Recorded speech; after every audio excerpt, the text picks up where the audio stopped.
She wasn't crucified because she was alive. She lived. She's still living. See? So what do you call that? These Christians, this attorney from Benoni, a born-again Christian, and this guy Josh McDowell, they wrote a book. And in that they are asking me the question. They haven't got a word in their language for a person going on the cross and going through the ordeal and not dying. Would you say he was crucified when 20 years later somebody shot him, or 20 years later he was hanged, or 5 years later a motor car knocked him down? What was his end? Crucified? No. What happened on the cross? There is no word in the English language. For that they're making a mockery of me. I said, I'll supply you the word. You know, these educated fools, I tell you, fools. They haven't got a word in their own language to tell us what happened. A man is taken to the gallows. The noose is put around his neck. The rope is pulled. But before the man expires, they cut the rope. Was the man hanged? What? One word. Give me one word in your language. There isn't. You haven't got a word in your language to describe that. Is that my fault? I said, what it is not crucifixion in inverted commas. It is crucifixion. These are fictions taking place. These are fairy tales. Zan. So, a woman is doing that. She did it. First woman to do that.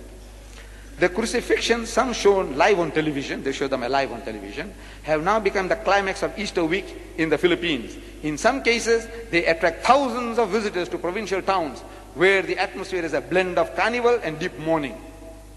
Suggestion for our Christian brethren here. What about enacting something here in Ceres or somewhere around here in Bontivar? Look, you'll get thousands of people coming along to see the fun. They are doing it in the Philippines. They're getting themselves hung on the cross. Nailed. And they're not dying. It's because they're doing it for kicks. Kicks for enjoyment, for pleasure. One man fainted. After being removed from the cross, he had to be carried to a waiting bus. Another was up and smoking a cigarette as soon as his hands were bandaged. These are the crucified people. Would you call them crucified or crucifixed? They're not crucified, crucifixed. And what's taking place is crucifixion. F-I-C-T-I-O-N, fiction, not F-I-X-I-O-N. It's not crucifixion, it is crucifixion. F-I-C-T-I-O-N, it's a fiction taking place. And they're doing the real thing, not like what they do in films. They just try and show you as if the man is getting, like these films you see, Jesus of Nazareth, the Day of Triumph, King of Kings. They show the man, going through the ordeal. That's all acting, play acting. This is no play acting, they will go through the real thing. But this is crucifixions. There are fictions, there are not crucifixions. One of them, Mario Bactus, a 33-year-old vendor, had gone through the ritual for the 5th time. He was crucified 5 times already. For the 5th time, every year he's going through the process. And like the Bacalor penitents, he promised to return next year. He said he had vowed to perform the crucifixions for 10 years after his wife recovered from cancer. 10 years, he's going to do it 10 times. Every year he gets crucified. He's getting crucified? Look, he is getting crucifixed. And these are crucifixions. Fictions. Fable, fiction. These are fictions taking place. You don't have to go all the way to the Philippines, too far. In Natal, you'll see it on page 36 and 56 of the book I gave you. Pictures of a man in Natal in Newcastle, crucified man hung on the cross. And he did something more than the Filipinos do. He put a spike through his thigh also to show that the man has mind over matter. He's proving that, the mind, what it can bear. And he's a barman. Vandenberg and Afrikaner. He's done it. Getting crucified on the cross. And then he's brought down. And a few days later, he's back to work. Would you say he was crucified? What would you call that? The newspaper is a crucified man hung on cross. Was he crucified? Crucified means to kill. The man is alive. One word. I say he was being crucifixed. And these are crucifixions. This is not F-I-X-I-O-N. You must call them fictions. These are crucifixions. They're playing with the game. And now the Christians, they give you a choice. They give you a choice. This born again, that spirit is coming into them. You'll find that this man here of the Campus Crusade, he publishes a book, The Resurrection Factor. In that book, on page 47, he shows us Jesus Christ on the cross. After 1,000 hours of actual study on the crucifixion, he comes along with this picture. You got the book? If you haven't, when you go out, you must get that book. It's absolutely free. You owe it to yourself. You must have it. His Lord and Savior, he put him up like a frog. Look, you'll see it there. Page 47, you'll see it. He's like a frog on the cross. Actually like a frog. So I'm asking now, is this froggy fiction as illustrated here? Like a frog. I didn't do it. This is the Campus Crusade publication, page 47. Like a frog. You'll see it there on page 47. If you have the book, open it and see. Page 47. You must take it when you go out. Like a frog. Page 47. Huh? Oh, 87, I'm sorry. This is 47 of his book. His book. In his book, page 47. I'm sorry, yes. Right. Froggy fiction as in page 87. Then you see the Jehovah's Witnesses, they getting the cross stuck in the throat. The Jehovah's Witnesses. So they say, no, the Lord was stakified. He was put on a stake, a totem pole. You find that on page 74. He's put on a stake like that. Not like this, like that. See that, page 74. So now that is stakey fiction. Look, they're giving you a choice. You can take your choice now. What? Froggy fiction or stakey fiction or crucifixion on page 33. It will show you that he was not nailed. Page 33 you'll see. What a choice. What a choice. The Christians are giving you now. Take your choice. Either your Lord was froggy ficted, or whether he was stakey ficted, or whether he was crucifixed. What? A choice. They're giving you numerous choices. See for yourself. We didn't do it. We are not theorizing. We don't say what happened, what not. I say, look, this is what you're telling us. Like a frog, like a stake, or like a cross. What did he do? What happened? Now, I will give you a quick summary.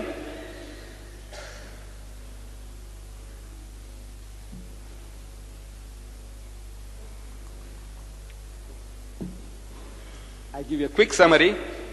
Number one, that this crucifixion is a fiction, that it didn't happen. The way the Christians claim, those things didn't happen. Number one, he was reluctant to die. He didn't want to die. He didn't come prepared to come for any type of sacrifice. Luke chapter 22 verse 36, you'll find he's preparing for a fight. Had he come to die, there was no need for him to tell his disciples to go and arm themselves. Number two, he beseeched God for help. Matthew chapter 26 verse 39. Number three, God heard his prayers. Hebrews chapter 5 verse 7. Number four, an angel of God came to strengthen him. Luke chapter 22 verse 43. Pilate finds Jesus not guilty. It's good reason to keep Jesus alive. John chapter 18 verse 38. Number six, Pilate's wife shown a dream in which she was told that no harm should come to this just man. In other words, that he should be saved alive. Matthew chapter 27 verse 19. Number seven, supposed to be on the cross for only 3 hours. According to the system in vogue, no man could die by crucifixion in so short a time, which means that even if he was fastened to the cross, he was alive. Number eight, the other two, his crossmates on the respective crosses, were alive. So Jesus too, for the same period of time, must be alive. John chapter 19 verse 32. But when they came to Jesus and saw that he was dead already, saw what? That he was dead already. I says, you know, on page 36 and 37 and 38, I give you a list of 11 different persons in the newspapers who were certified dead and they were not dead. By doctors with stethoscopes, they were pronounced dead and they were not dead. They came back to life. And there is a society in England, I have given you the picture of the society of people who have come back from the dead. Were they all resurrected? No. But they were certified dead. This man, seeing a person on the cross, he thought he was dead and he saw that he is dead already. I said, what does it mean? And saw. When doctors make mistakes in the Cruci hospital, where Chris Barnard operates, a white woman was put certified dead and put into the mortuary, next morning she came out alive. When you make mistakes by the day, certifying people dead when they're not dead, what this means? That he was dead already. So I said, Jesus was John 19:33, that there was a mistake there in seeing. Number 9, Encyclopedia Biblica under article cross, column 960 says that when the spear was thrust, Jesus was alive. We didn't write the Encyclopedia Biblica. Number 10, and when they launched him on the side with the spear, so forthwith there came out blood and water, which is a sign of life. Number 11, his legs not broken as a fulfillment of prophecy. I said legs can be of any use only if Jesus was alive. And this is the fulfillment of prophecy, says the Christian. He keepeth all his bones, not one of them is broken. Psalms chapter 24 verse 20.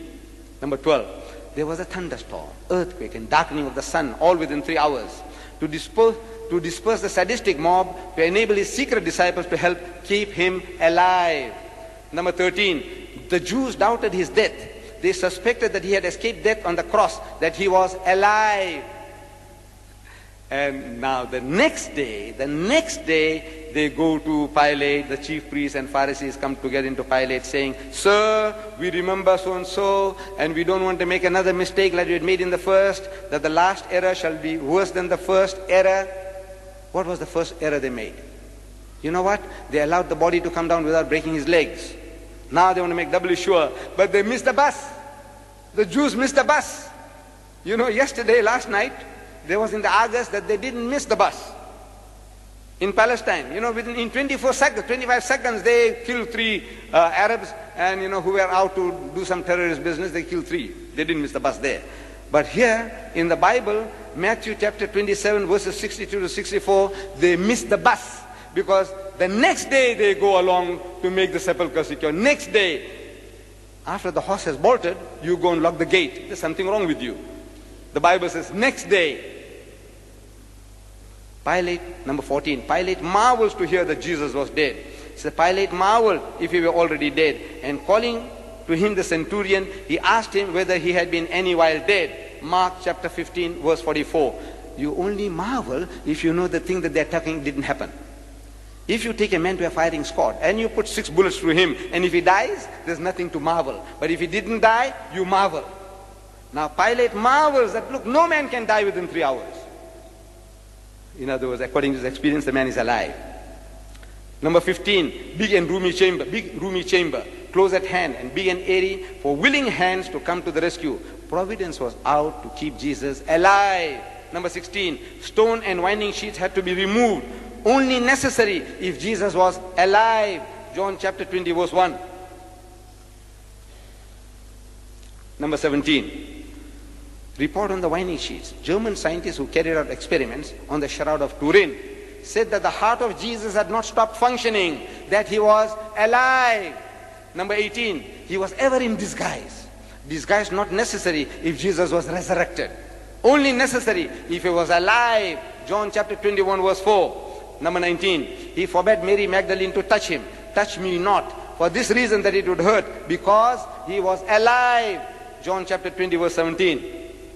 Number 20, not yet ascended unto my Father. In the language of the Jew, in the idiom of the Jew, he was saying, I am not dead yet. In other words, I am alive. John chapter 20 verse 17. Number 21, Mary Magdalene not afraid on recognizing Jesus, because she had seen signs of life before. She was looking for a Jesus who was alive.